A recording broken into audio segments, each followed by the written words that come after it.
Hello everyone. In this video, I'm going to play this deck again with this hero,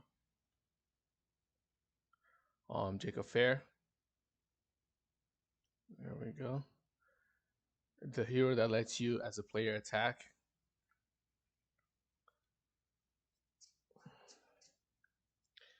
And this hero is going to go against this deck is going to go against this deck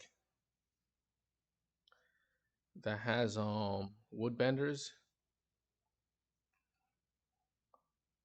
um sprawling token right creatures, and the woodbender effect. I'll talk about it when the game starts, or maybe I just talk about it right now. So just in case you don't know, the woodbender effect states that while this creature is on the battlefield, you may tap it as if it's a crystal on your side. So if you have only an aura basic aura crystal, this will be only be worth one aura crystal when you tap it. If you have a unique aura crystal, advanced aura crystal, that this crystal is worth 4 crystals. Even if this crystal is tapped or untapped, it doesn't matter what orientation it is. When you tap this creature, you may have it be worth this amount of crystals or this one. So this creature could potentially be worth 4 crystals. So you may tap this creature as if you're tapping this crystal, and then play cards with it. Or you may tap this creature as if you're tapping this crystal and play, and it'll be only be worth one aura crystal. And this effect only works as long as you have as long as there's a wood domain on the battlefield. You may tap this creature or any creature or leader that has a woodbender effect as if it's a crystal on your side of the battlefield. It doesn't matter whether the domain is on your side or on an opponent player's side. As long as there's a wood domain on the battlefield, you may tap this creature as if it's a crystal on the battle on your side of the battlefield. So that's how this deck works.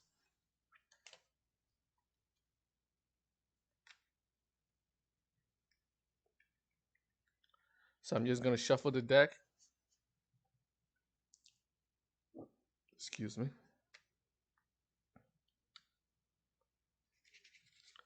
And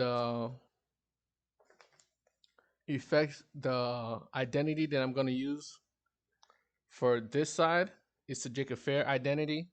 I haven't. That's what this hero is. Forget. Heroes have their own identities. Heroes come with at least 2 identities, starting from the Knights of Themis expansion. And this Jacob Fair has 2 identities. One of the identity and each identity has 2 effects.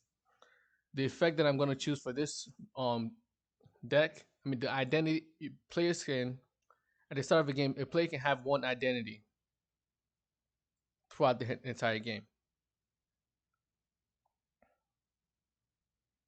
Each player can have different identities, but you can only have one throughout the entire game. And the identity doesn't really matter. There's no limits on what type of identity you can use, except that if you choose an identity, certain cards can be in your deck if you have that identity. Cards with a neutral background, you see the white background of this hero as opposed to the green border. See the green border? This means that it's an aura card. It's an aura faction card. So let me show you. See the green border of this card? That's an aura faction card. This border is a neutral faction. A white border means it's a neutral faction. If you have an identity that's an aura identity, an aura faction identity, cards in your deck can only be aura cards or neutral cards, and neutral cards. You cannot have a different faction other than those 2 in your deck if you have an aura, if you're playing with an aura identity. If you play with a neutral identity, then it really doesn't matter. You can have anything in your deck, any card in your deck from any faction. So that's how identities work. They play out the faction, and each hero comes with each hero are part of is part of their own faction, and that's pretty much how the whole game is based off multiple factions warring, fighting for resources, and various other conflicts in the game or in the story. The Knights of Themix expansion, these are neutral heroes because they don't really have a side, and they can they're pretty much on every. They're pretty much for the most part they govern every reality in the game or every land in the game. So they really don't. They're pretty much everywhere. So they only don't have a faction. They're pretty much more neutral, and they're powerful enough not to be messed with. So even though they're neutral and they're spread out everywhere, they they're not really the type to be messed with. So I've shuffled this deck. This deck has a wood domain. This deck is a water domain. And let me show you what an identity looks like.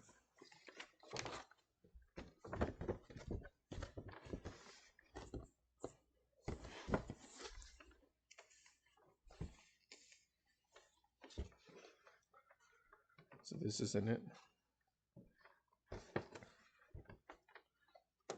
This isn't it. Excuse me.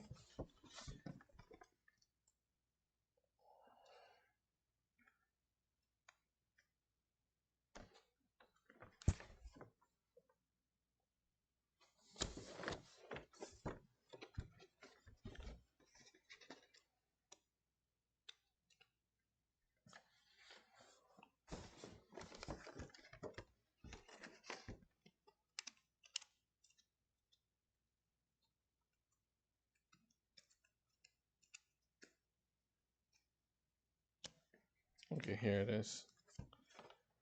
I should have brought it out earlier, but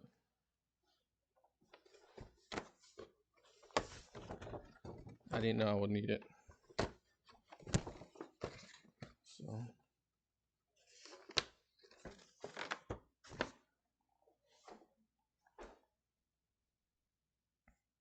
So this is what an identity looks like.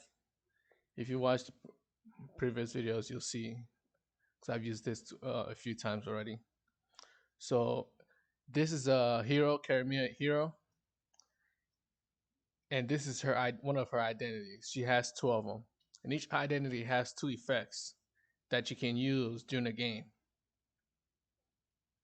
And this identity stays with you the entire game, so you always have these effects to fall back on whenever you have extra crystals, that you're not using. So the identity that I'm going to use are two Jacob Fair identities. This side will use one of the identities. This other side will use a different identity. So of the two Jacob Fair identities, the identity that this side will use has two effects. One of them states modify a card on the battlefield by 6. When you modify a card on the battlefield, you either increase or reduce the card's crystal cost. That's it. And the other identity states gain +1 health points. So you as a player, each player starts the game with 0 attack points, 0 defense points, 27 health points. So this identity gives you +1 attack points, and it costs 4 crystals to play. 4 neutral crystals. So you can use any crystal to play to trigger that effect and gain 1 attack points or AP. The other identity for this side that I'm going to use is has two effects. One states slant 1, and slant 1 simply means look at the top one card of your deck. You either place that at the bottom of your deck or leave it back at the top in any order. The other effect is move a card on the battlefield on an opponent player's side of the battlefield back into this player's hand. And this card has a 6/8 cost. I mean, this effect has an 8 cost. So I have to tap 8 crystals before I can trigger this effect and move a card on the battlefield. So that side has this effect, and this side has that, and this side has the gain +1 attack point effect. So I'm gonna see how. Hopefully, I don't forget to use them.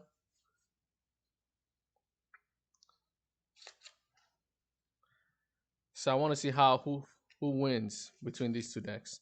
This deck, has a smaller amount of cards, while that deck has bigger, larger number of cards.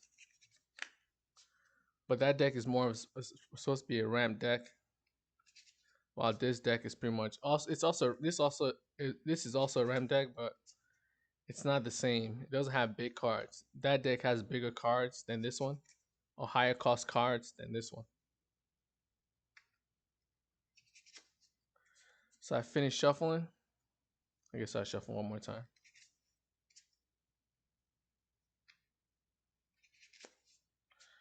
There we go. Draw 9 cards. 1, 2, 3, 4, 5, 6, 7, 8, 9. So there aren't any crystals in this hand. So I'll shuffle my hand back into my deck again. I think I've mixed all the crystals. Removed some of the crystals that's supposed to be in this deck the few times that I played it. So I'm running out of crystals in this deck.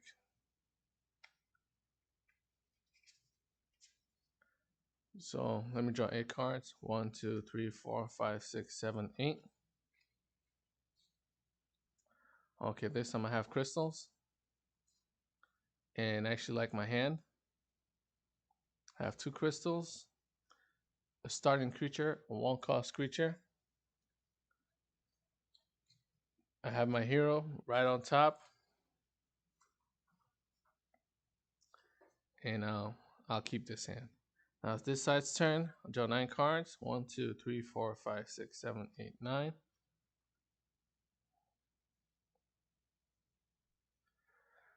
I have a great hand. I have some low cost cards. I have 3 crystals. 2 basic crystals and 1 advanced crystal that also low cost. So I actually like this hand as well. So now, since both players like their hand, they're gonna keep it. Now it's to choose who goes first. That side's heads, this side's tails. Flip a coin.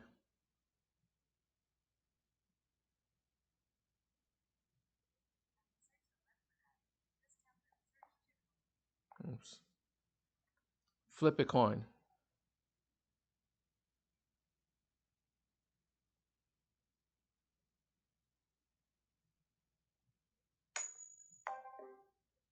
It's heads. Okay, since it's heads, that side goes first. Plays a crystal.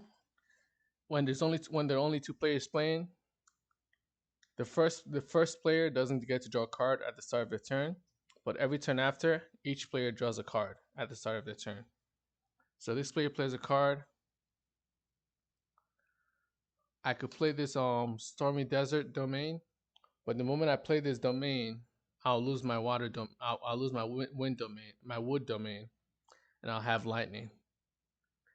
And I don't want to lose my wood domain, because if I lose this, there won't be any more wood for me to use my what do you call that?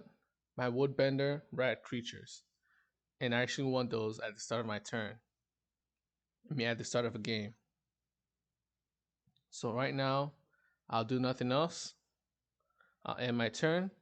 Now it's this player's turn. It draws a card, plays a crystal, and then taps that 1 crystal to play this 1 crystal cost creature, Burying Warrior. And before that, let me write down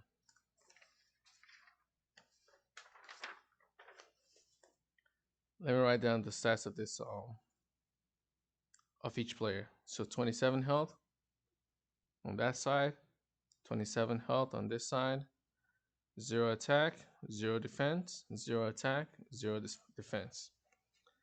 And that's it. There's nothing else to play. I end my turn. Now it's this player's turn. Draws a card. Exactly what I wanted. I tap this crystal to play this seedling. I play this seedling and I tap this seedling as if it's this crystal to play my aura ball crystal. And then I end my turn.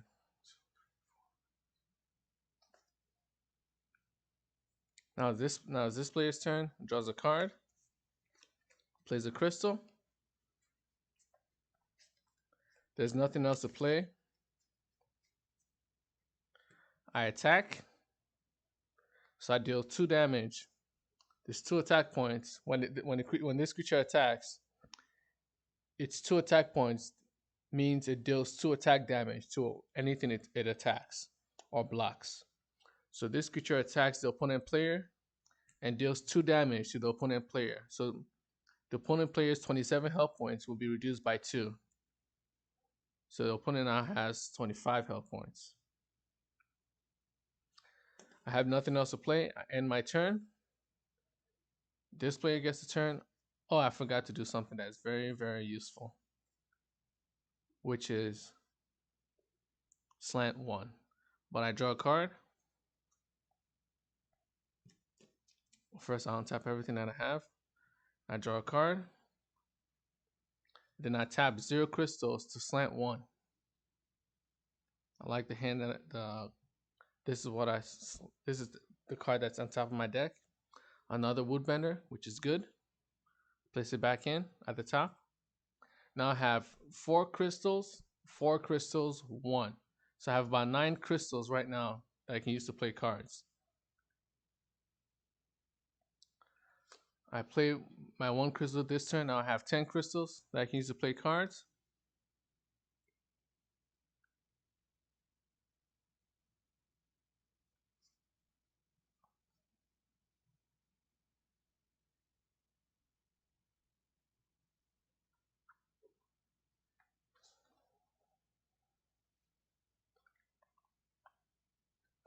So I'll tap all 10 crystals to play this 8 cost. Oops. Vigilant Honored Squire. I think the light glare. And it states resolute. Resolute means when it attacks, it doesn't need to be tapped. See this creature right here? Because it attacked, it had to be tapped.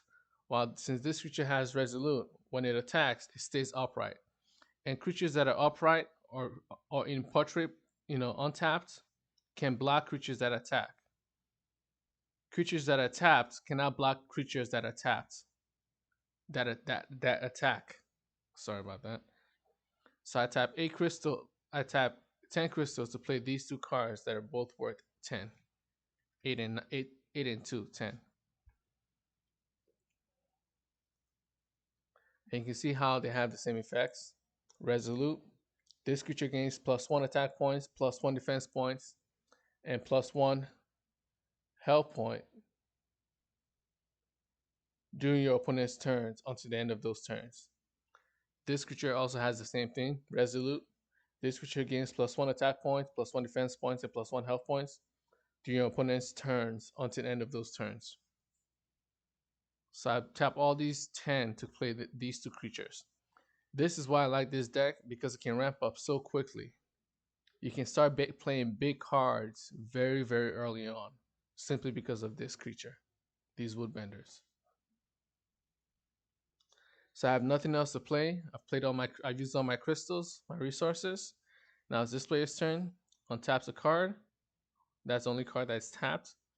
Draws a card. And I actually have this card. Give a creature +2 attack points and -2 health points until the end of your next turn. This creature right now has until the end of my next turn. So I can actually do that.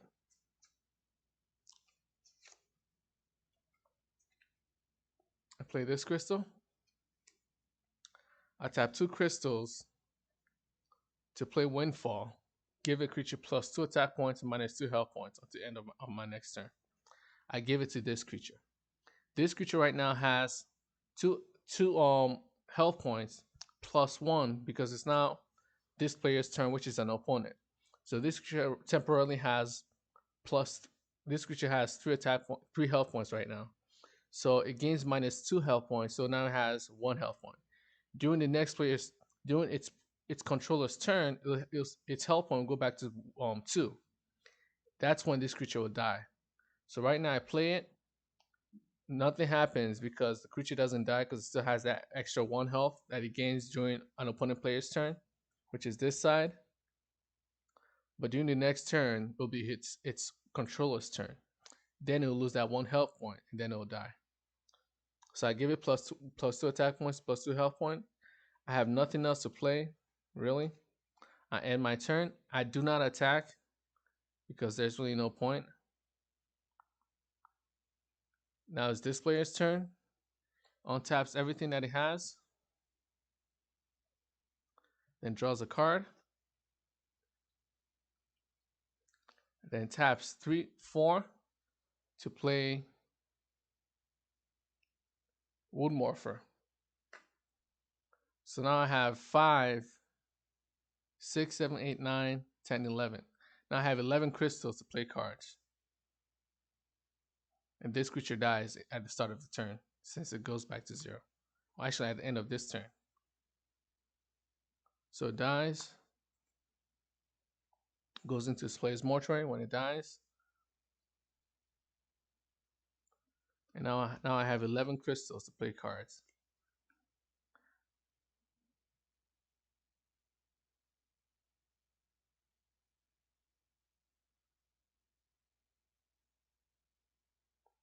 So what I'll do right now, I'll just play this crystal, Crystal of Glory, which states, while you have a hero on your side of the battlefield, you may tap this crystal to produce 2+X Metro crystals that you may use until the end of the turn. X is the crystal cost of a hero on your side of the battlefield. So I tap 10 to play this crystal, and this crystal enters the battlefield in a tapped orientation. I attack with this creature. This creature doesn't block because there's no point. And I deal 4 damage to this side. So this side takes 4 damage and then goes down to 23 health. And I end my turn. Oh, before I end my turn, I slant 1. I put this at the bottom of my deck. Oops.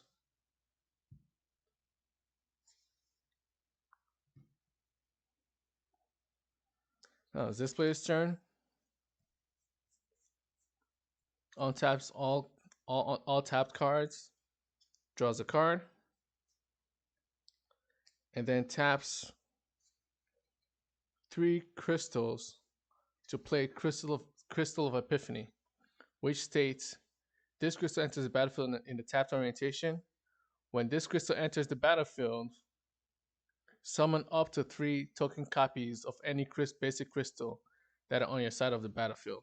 So I tap this crystal, and then I summon 3 token copies. So I use these as placeholders. So these will be 3 crystals, 3 mana crystals. So these 3 face down cards will be 3 mana crystals. And they enter the battlefield untapped. So now I can use 3 mana crystals to do something. There's really nothing for me to do. I end my turn. Now it's this player's turn. It untaps everything. Draws a card.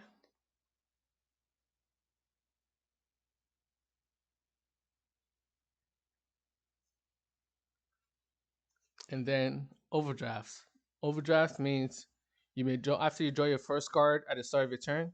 You can only do it when you draw your first card at the start of your turn. When you're supposed to draw a card at the start of your turn. If you do draw a card, then you can overdraft. If you can't draw a card at the start of your turn, you can't overdraft. So I drew a card, which is this, which states kill a card on the battlefield with a crystal cost that's lower than this spell. That's its effect. Elia's domination. So this spell's crystal cost is 14. So anything that's 13 or lower, I can kill it and immediately move it into its player's mortuary from the battlefield. Right now, I really don't want to use it. So what I'll do is I'll overdraft and I'll draw cards until I draw my hero. So I draw 1, 2, 3. Wait, I should actually look what I'm drawing. First card, another Wood Morpher. I really don't need it. Second card, Crystal of Fortune, which states when this crystal enters the battlefield, if you control one or more basic crystals, this crystal gains the effects of up to 2 other advanced crystals that are on your side of the battlefield. This is a good card, so I'll keep it. Obviously, I'll have to keep it. So I draw another card, another crystal. While you have 26 health or more, when this crystal is tapped to produce crystals, it produces X numbers of metro crystals that you may use until the end of turn. X is half your crystal has X is half your current HP value, rounded up. Right now I have 25 health. This side has 25 health, so this crystal is useless right now. I overdraft again. So that's 4. Another crystal, overdraft again. Another Wood Morpher, overdraft again. Another crystal, overdraft again. Another crystal, I overdraft again. Another crystal, overdraft again.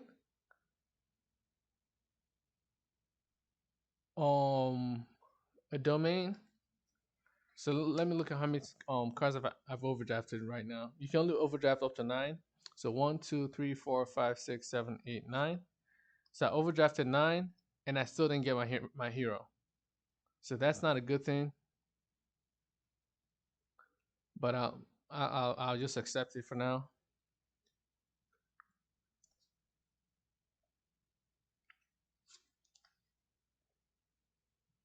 I tap 8 crystals to play Crystal of Fortune, which states when this crystal enters the battlefield, if you control one or more basic crystals, this crystal gains the effects of up to 2 other advanced crystals that are on your side of the battlefield. So I tap 8, or actually no, I'll leave one of them. I'll tap 8, these 2, to play this. Enters the battlefield tapped, and it now has these 2 effects, which is not really that useful.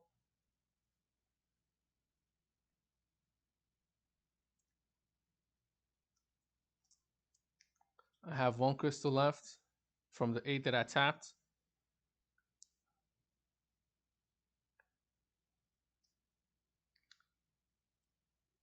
And I don't have that much to play.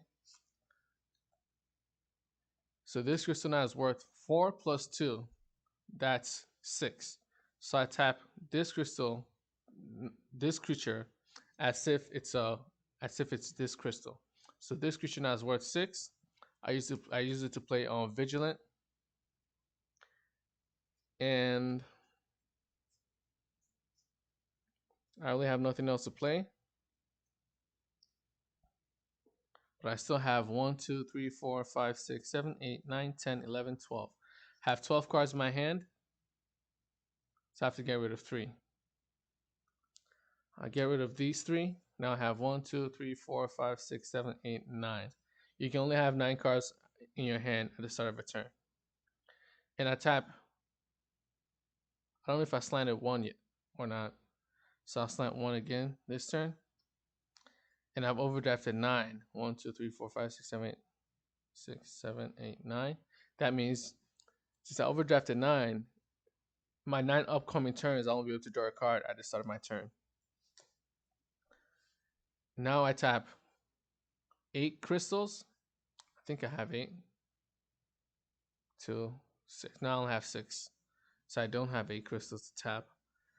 This creature attacks. It deals 4 damage to this opponent player, -4. Now this opponent player on this side has 19 health points now. I end my turn. There's nothing else to play. Now it's this player's turn.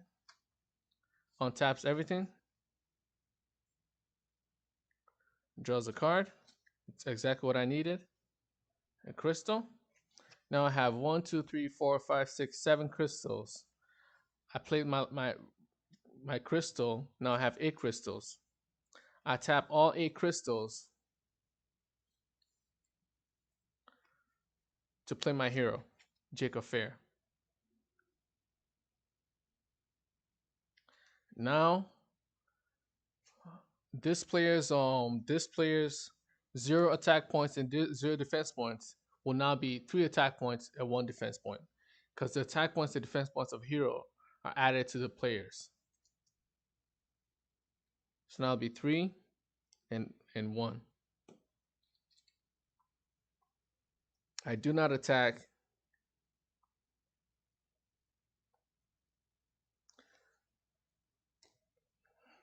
And since I played my hero, this crystal's effects comes into play, which states this crystal enters the battlefield in a tapped orientation. When this crystal enters the battlefield, while this crystal is on the battlefield, basic crystals under your control produces 4 crystals of the crystal card type when they're tapped to produce crystals. So these crystals, these basic crystals, are now worth 4 mana crystals each. These mana crystals are now worth 4 each instead of 1. These mana crystals are also worth 4 crystals instead of 1 because of this crystal. Excuse me. So next turn, I'll be able to play more cards.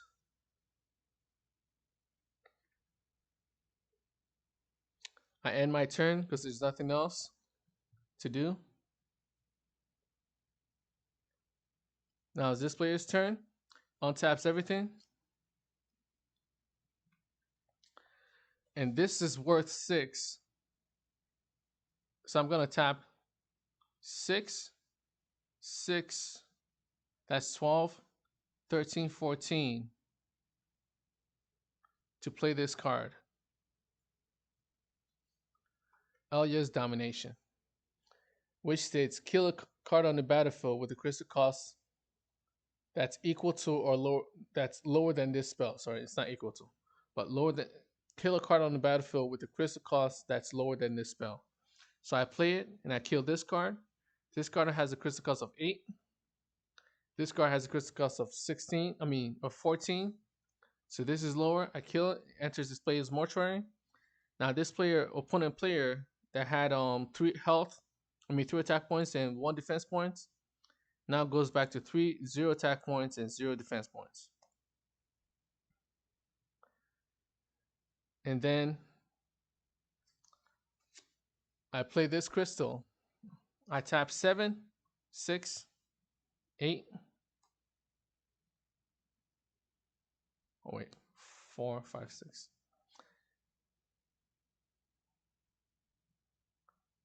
Yeah, I tap 7. I tap 8 to play this 7 cost.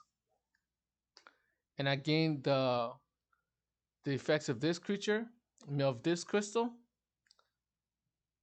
and this crystal. Then I slant 1. I'm actually looking for my hero, so I should be doing this.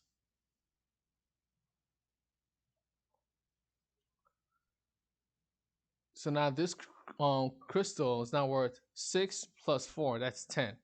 So this crystal is worth 10. This crystal is worth 6.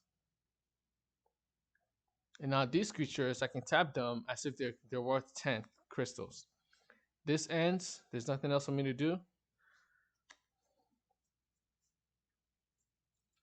I attack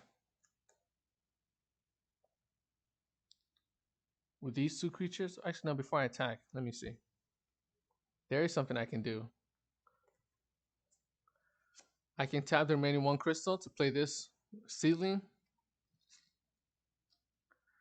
Then I tap this seedling as if it's 10 crystals, and I trigger my hero's other effect, which states move a creature on the battlefield back into its player's hand.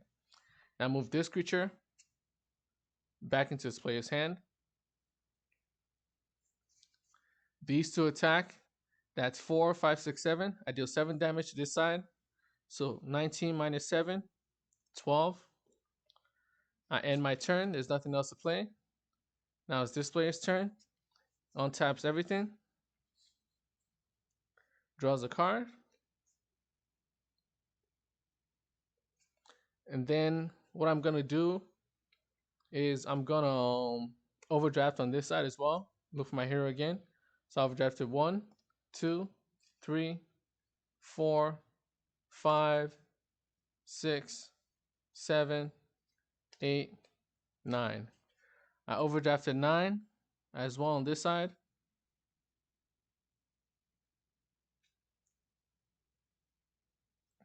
And I didn't get my hero.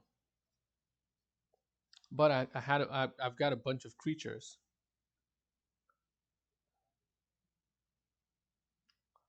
Well, a few creatures. So what I'm going to do now is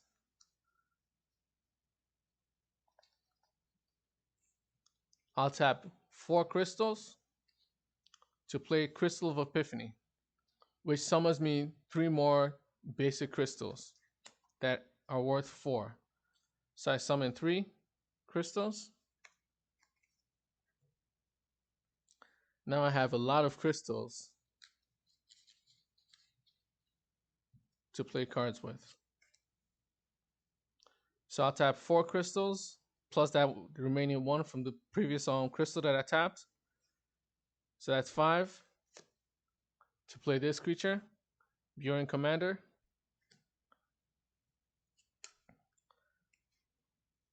Let's see what I have in my hand.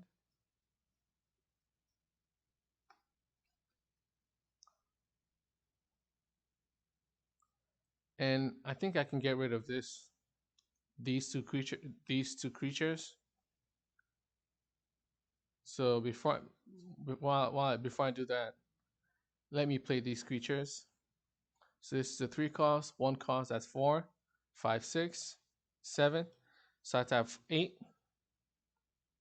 Tap 8 crystals to play these creatures. That's a 7 cost altogether. Tap 1 of these crystals plus the remaining 1 to play Windfall on this creature. It dies. Well, it doesn't die. Now its health points is now 2. I play on Temple of Scorn, which states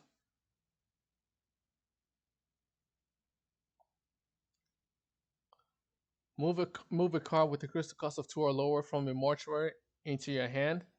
Then reduce its crystal cost to 0. I play it. I move this back into my hand. I play it again. Now this card that has 2 health points now has 0. It dies. And then I play another Temple of Scorn. It replaces this this advanced domain that's on top. And I take another Windfall. And a 0 cost Windfall, and I play it on this creature. So right now this creature has 1 health points.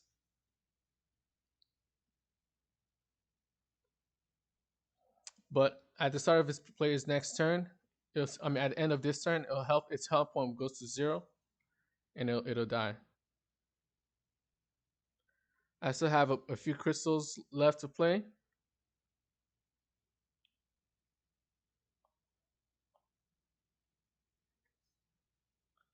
So what I'm gonna do is I'll tap 4 crystals to give myself plus 1 health point. So I'm gonna trigger the effect of this of my identity and give myself plus 1 health point, plus 1 attack point. Sorry. So I have 1 attack point permanently for the rest of the game, and I have nothing else to play. I end my turn. Now it's this player's turn. Oh, my turn ends. This creature dies. This player's turn. It doesn't get to draw a card since it overdrafted 9. It plays a crystal. There's nothing else to do. I tap eight crystals. Well, just tap 10 to move a creature back into this player's hand. I move this creature back into this player's hand. I slant 1. Place this at the bottom of my deck. And then I end my turn because there's not really nothing else for me to do. Now it's this player's turn. It also can't draw a card simply because it overdrafted last turn. Taps everything. I tap 4 crystals to give myself +1 health, +1 attack points again. Now I have 2 attack points.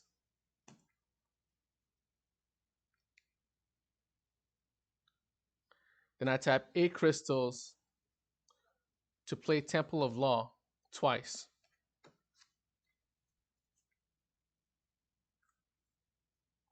Temple of Law states give 2 enemy creatures and enemy leaders or opponent players weaken 1. Weaken 1 pretty much means that if a card has weaken 1, every time it's dealt damage, any form of damage, it takes, if a card or player has weaken 1, it'll take 1 extra damage. So if I deal 1 damage to the opponent player, if it has weaken 1, it'll take 2 damage instead. If it has weaken 2, it'll take 3 damage instead. If it has weaken 3, it'll take 4 damage instead. If I deal 0 damage to the opponent player, if it has weaken 1, I'll deal 1 damage instead. So that's how it works. So I play them twice. First time, I give the opponent player weaken 1, and I give this creature weaken 1. Play it again. These effects stack. So I give the opponent player weaken 1 again, and I give this creature weaken 1. And this stays on the battlefield. So that's 8. I still have a lot of crystals to play.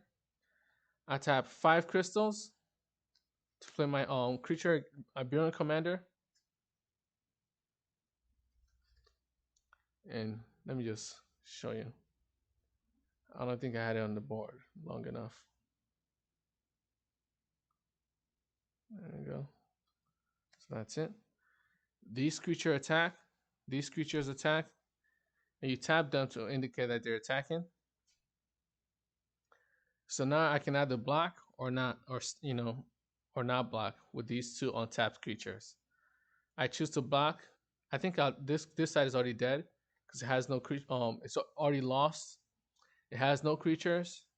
It can't draw a card, and there's still 1, 2, 3, 4, 5. There's still 6 turns before this side can draw a card, and all this side has in its hand right now is 1 Wood Morpher without an attack points and a bunch of crystals. So this is obviously this side already lost, but I'll go through with it. I choose not to block at all. So I'll deal 2, 4, 6, 8 damage. And then since this opponent player has weakened 2, it'll take 2, 4, 6, 8 damage again. No, 2, 4, 6, 8, 9. So that's first is 9 damage because that's 2 attack points, 2 attack points, 2 attack points, and 3 attack points. So that's 9 damage. So 25 minus 9, I think it's either 14 or 16.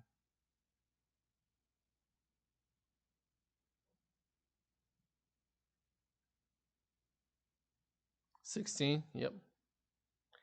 And then now it takes 8 damage because it has weaken 2.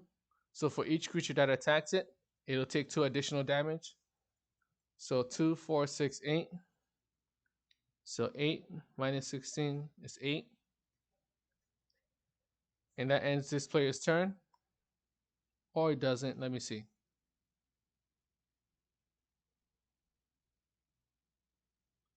I think I've already tapped to modify. So yeah, that's it. This player gets a turn. Plays a crystal. Ends the turn. Now it's this player's turn.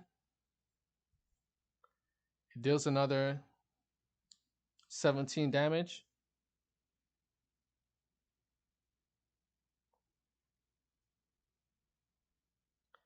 And now it's -9. This health point's -9. The game ends, and this side wins. Even though it doesn't have any, it didn't play the hero that I wanted to play. I played it, but obviously it died immediately.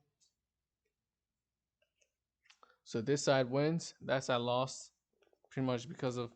That's the problem with this. I guess I placed too many crystals on this side, on this deck. This deck is a lot bigger than this deck, so this deck obviously it gets to the cards that it needs, very easily. While this side, I've been looking for my hero and I just couldn't find it.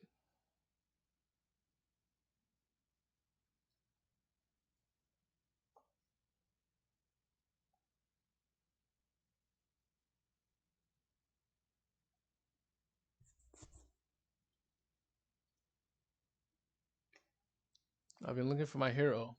I just couldn't find it.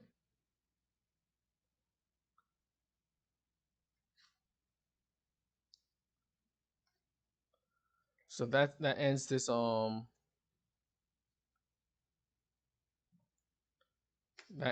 session, this video. This deck is actually pretty fun, and you can see it has two winning conditions. It has two ways to win. You can win by playing your hero. Your hero lets you attack, so even if you have no creatures on the board, you'll be able to attack with your hero and still win the game through that, because you have cards like this that help increase your health points, your attack points when you attack. So you can, from this accenting wind, you gain +4 attack points until the start of your next turn. So you gain +4 attack points, and that 4 attack points remains until the start of your next turn. So during your opponent's turns, you still have 4 attack points or more, depending on how many of these spells you play during your turn. Excuse me. So you attack your opponent player with 8. Let's say you play these two. You attack your opponent player with 8 damage. If the opponent player has creatures, chances are your opponent player won't attack you simply because you have 8 damage, and if the opponent player attacks, your 8 damage will be deducted from all the attackers. So it's a way. It's more attack points is both offense and defense to a certain extent. The more attack points you have, the less likely that your opponent will attack you, simply because it doesn't want its creatures to die when it attacks you. So you have your hero, and you have these creatures in case you don't draw your hero. That's why I like this deck. Once the Knights of Themis expansion is released, I may make this one of the basic, one of the starter kits. Turn this into one of the starter kit decks, simply because it really isn't too hard. It's not really hard to play, but it's also very, it's also requires some thinking, and it's actually very fun too. So that's it for this video. I'll see you next time.